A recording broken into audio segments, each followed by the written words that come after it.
السلام علیکم ناظرین، میں ہوں صدیق ملک اور آپ دیکھ رہے ہیں میرا سوشل میڈیا نیٹ ورک۔ جناب، ایران اور امریکہ اور اسرائیل کی جنگ اس وقت بہت عروج پہ ہے اور یہ جنگ رکنے والی نہیں ہے۔ میں آج آپ کو کچھ ایسی باتوں سے آگاہ کرنے کی کوشش کروں گا یا آسان طریقے سے سمجھانے کی کوشش کروں گا کہ اس جنگ کی وجہ کیا ہے اور امریکہ کو کیا مسئلہ ہے کہ وہ ایران پہ چڑھ دوڑا ہے۔ آپ نے کبھی سنا ہوگا کہ اگر آپ دیہات سے تعلق رکھتے ہیں یا ویسے بھی قبائلی علاقوں سے بھی اگر تعلق رکھتے ہو تو جناب دیہاتوں میں نا پنچایت ہوتی ہے۔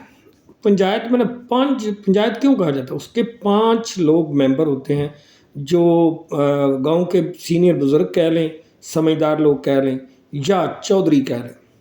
اور جو چودھری ہوتے تھے یا ہوتے ہیں وہی گاؤں کے اندر ہونے والے تمام مسائل کو حل کرتے تھے۔ چوری چکاری، اچھا برا، جو بھی کسی کے ساتھ لڑائی جھگڑا جو بھی ہوتا تھا اس کے فیصلے وہیں ہوتے تھے، گاؤں میں ہی ہوتے تھے اور گاؤں میں ہی وہ پنچایت حل کر دیتی تھی، کبھی کوئی تھانے کچہری میں نہیں جاتا تھا۔ اب یہ پنچایت کا ذکر میں نے اس لیے کیا ہے کہ اگر آپ اقوام متحدہ کو دیکھیں تو وہاں پہ بھی آپ کو پنچایت نظر آتی ہے، یعنی 5 چودھری نظر آتے ہیں۔ تو 5 چودھریوں میں سے مسئلہ یہ ہے کہ جو ایک چودھری ہے وہ اپنے آپ کو سب سے بڑا چودھری سمجھتا ہے، اس کا نام ہے چودھری امریکہ۔ چودھری امریکہ یہ چاہتا ہے کہ باقی تمام چودھری بھی اور جو پوری دنیا کی باقی رہا ہے وہ اس کو چودھری مانے، اور جو نہ مانے اس کے ساتھ جناب چودھری امریکہ جو ہے وہ بدتمیزی کرتا ہے، اس کے خلاف لڑتا ہے، وہاں اپنی فوجیں بھیجتا ہے اور وہاں چڑھائی کر دیتا ہے۔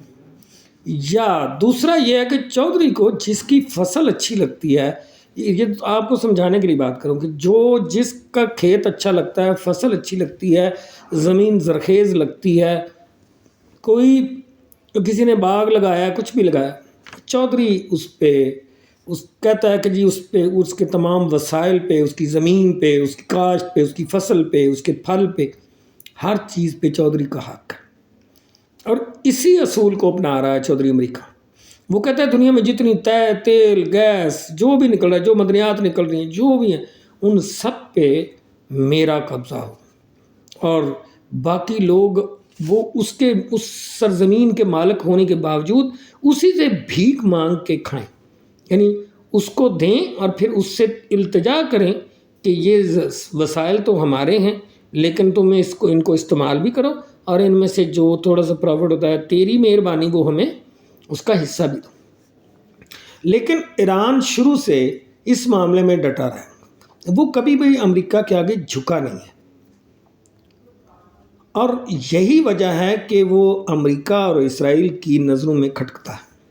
جناب ہر بندے کی نا اپنی اپنی نیچر ہوتی ہے، یہ غیرت مند ہونے کے یا طاقت کے ہونے نہ ہونے کے جو مسائل ہیں وہ ہوتے ہیں۔ ایران ایک عام سا ملک ہے، اسلامی ملک ہے، اور اس کے پاس اللہ تعالیٰ نے تیل اور کئی دوسری معدنیات ہیں جو ایران کے اندر پائی جاتی ہیں۔ اب امریکہ اور اسرائیل کا یہ ہے کہ وہ اس علاقے میں عرب کے تمام ممالک سے تیل پہ تقریباً قابض ہو چکے ہیں، اور عرب ممالک کے پاس تیل ہوتے ہوئے بھی وہ امریکہ کے غلام ہیں۔ لیکن ایران واحد ملک ہے جو اس طرح کی غلامی کو قبول نہیں کر رہا تھا اور ابھی بھی نہیں کر رہا۔ تو وہاں پہ مسئلہ یہ تھا کہ وہاں ایک مذہبی جماعت یا مذہبی جو کہہ لیں ایک جماعت یا بنیاد یا فرقہ، اس کی حکومت تھی، اور وہ تھی اہل تشیع کی حکومت۔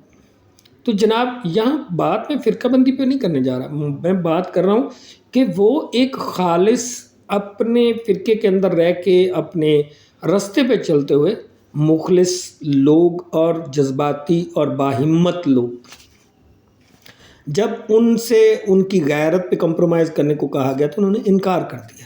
جب ان سے کہا گیا کہ تیل ہماری مرضی سے سیل کرو، انہوں نے انکار کر دیا۔ اسی وجہ سے کئی طرح کی معاشی پابندیوں کا بھی شکار۔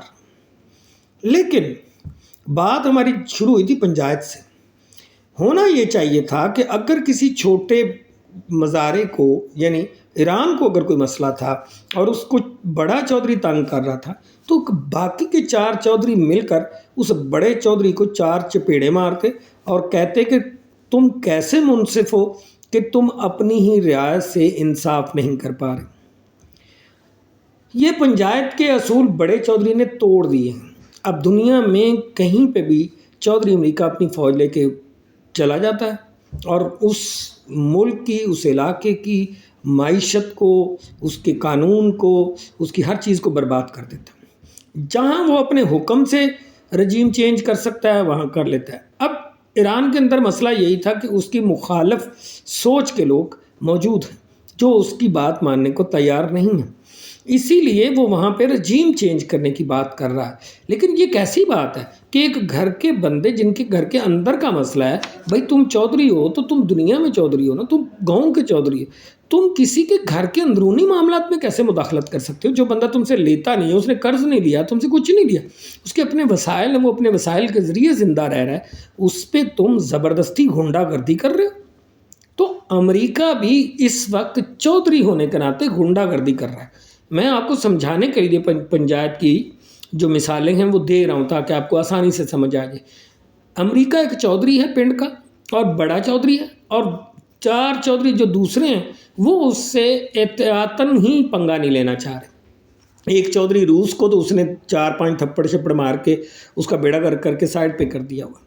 دوسرے 3 چودھری جو ہیں برطانیہ اور فرانس، یہ اس کے تقریباً ساتھ ہیں۔ اب 4 چودھری تو اس طرف ہو گئے۔ ایک چودھری ہے، اس کا نام ہے چین۔ وہ چودھری بلا وجہ کسی سے لڑتا نہیں ہے۔ یہ نہیں ہے کہ طاقت میں کم ہے یا معاشی طور پہ کچھ اس کو کمی ہے، لیکن وہ چودھری تھوڑا سا شریف ہے اور بلا وجہ کسی کے پنگے میں نہیں پڑتا۔ اسی بات کا فائدہ اٹھاتے ہوئے جو بڑا چودھری ہے اور جو اس کے ساتھ دوسرے ہیں، وہ مل کے 3 چودھری جو ملے ہوئے ہیں، اس کی وجہ سے 2 چودھریوں کی پاور جو ہے وہ کسی بات کو وہ نہیں وزن نہیں ڈال سکتی۔ لیکن مسئلہ یہ ہے کہ ان چودھریوں کو اس کو روکنا چاہیے، اور اقوام متحدہ اسی لیے بنائی گئی تھی، پنچایت اسی لیے بنائی گئی تھی کہ دنیا میں کوئی بھی مسئلہ ہوگا۔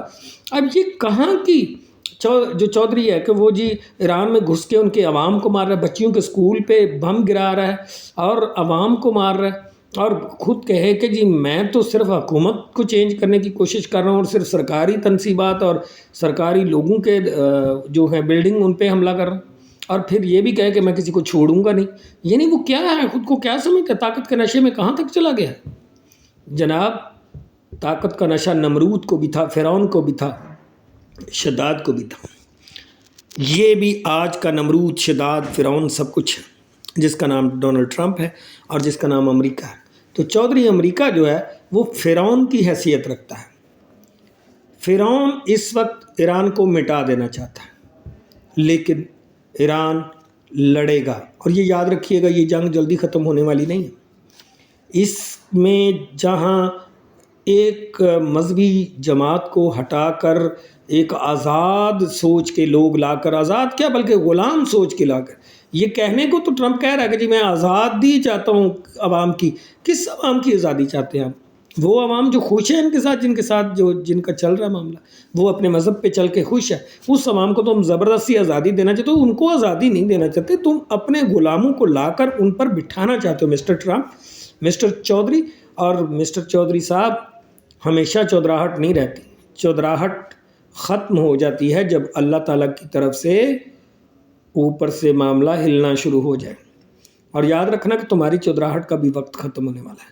اور میں ان تمام مسلمان بھائیوں سے، پاکستانیوں سے، پوری دنیا میں جتنے بھی لوگ بیٹھے ہوئے مسلمان، ان سے گزارش کروں گا، کوئی بھی بندہ یہ کہے اگر کہ جی اقوام متحدہ کو موو کرنا چاہیے تھا، اقوام متحدہ کو چاہیے تھا کہ وہ اس مسئلے میں آئے، مصالحت کرائے، بھائی بیوقوفی کی باتیں ہیں یہ۔ کون سی اقوام متحدہ؟ آج تک اقوام متحدہ نے کیا کیا ہے؟ غزہ کا مسئلہ حل کروایا؟ جہاں اسرائیل کی بات آتی ہے وہاں اقوام متحدہ خاموش ہو جاتی ہے، جہاں اسرائیلی مرتا ہے وہاں اقوام متحدہ زندہ ہو جاتی ہے، جہاں بھارتی مرتا ہے اقوام متحدہ زندہ ہو جاتی ہے، کشمیری مرتا ہے تو اقوام متحدہ مر جاتی ہے۔ تو یہ اقوام متحدہ ان 5 چودھریوں کی ہے، اور ان 5 چودھریوں کے ساتھ کچھ اور انہی کی سوچ کے لوگ ہیں جن کو وہ پرموٹ کرتے ہیں، جن میں اسرائیل ہے، جن میں بھارت ہے، اور جس میں کچھ اور ایسے ممالک ہیں جیسے فرانس، یہ خیر فرانس تو چودھریوں کا حصہ بھی ہے۔ کہنے کا مقصد یہ ہے کہ پلیز ہم یہ سوچ لیں کہ اقوام متحدہ نام کی کوئی چیز نہیں ہے، کوئی اقوام متحدہ نہیں ہے، اور کسی نے نہیں آنا ایران کی مدد کرنے کے لیے۔ اگر آپ میں ہمت ہے، اگر آپ بحیثیت مسلمان ممالک یا پڑوسی ممالک ہونے کے ناطے ایران کے لیے کچھ کر سکتے ہیں تو کریں، نہیں کر سکتے تو کسی اقوام متحدہ کا ویٹ مت کریں، اور کچھ نہیں کر سکتے تو ایران کے لیے دعا ضرور کریں۔ ایران اپنی جنگ خود لڑے گا، اور یہ امریکہ بہادر کو بھی پتہ چلے گا کہ اس نے کسی غلط جگہ پہ پنگا لیا۔ جیسے افغانستان سے ذلیل ہو کے نکلا تھا، وہ ایران کے ہاتھوں بھی ذلیل ہوگا، ذلالت اس کا مقدر ہے، اور آنے والا وقت کہتا ہے، میرا اپنے اللہ پہ یقین کہتا ہے کہ اب یہ بڑا چودھری بھی ذلیل ہونے کے قریب آ گیا ہے، یہ بھی ٹکڑے ٹکڑے ہو جائے گا رشیا کی طرح، کیونکہ اس کی عوام بھی اب اٹھے گی اور اس سے پوچھے گی کہ تم نے ایران پر کیوں حملہ کیا، اور اس کیوں کا جواب ٹرمپ کے پاس نہیں ہے۔ وہ لاجک تو کئی پیش کرے گا، لیکن عوام اس کے لاجک کو نہیں مانیں گے۔ جناب، چودھری پنچایت، ایران، امریکہ اور اسرائیل، سمجھ تو آپ گئے ہوں گے۔ تو یہ جو عرب ممالک ہیں ہمارے، ان سے گزارش ہے کہ امریکہ کی غلامی چھوڑ دیں، ابھی بھی آنکھیں کھول لیں، تو شاید آپ آنے والے وقت میں آزادی کی زندگی گزار سکیں، ورنہ آپ بھی مریں گے اور ساتھ دوسروں کو بھی مروائیں گے۔ اگلے ولاگ کے لیے، اگلی ویڈیو تک، اللہ حافظ۔